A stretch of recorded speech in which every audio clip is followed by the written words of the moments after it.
The first 3 seconds for the last 100 years, the seller talks. But we know from neuroscience, psychology, and every study on earth that the person talking is not in control. So what we all do as an industry is we call a person, interrupt, and talk. And that's the lowest status we can do.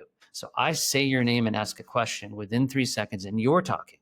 And that is baffling from a subconscious perspective. It's just a flipped And it's technique. not the typical, reps are taught how to do BANT or MEDIC, right? That's the very first thing that they teach them. And this is the framework that you have to follow. And this is what you have to do. Yeah, so I started using that back in 2007 because I would call these executive directors. I was selling a SaaS, and I'd be like, "Oh, are you fundraising? What fundraiser are you using? Click. We already have someone. Go away." I couldn't get anyone. So I figured out the waterfall technique. I started calling the executive director of the nonprofit. I said, "Hey, Ed."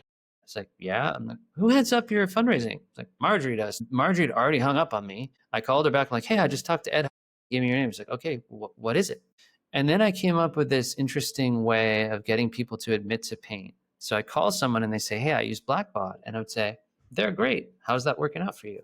Because I found that if you find the incumbent or the competitor and you ask, "What don't you like about them? What are the challenges?" They're like, "Well, I actually have Blackbot socks and I just went to the conference," and they just dig their heels in and reject you. So I get them to tell me the problem by asking them something positive. I call that step ruin. And then most of what I sell, most of my clients have a multiplier because there's 91 solutions to stack. So they just say, "Hey, don't rip anything out.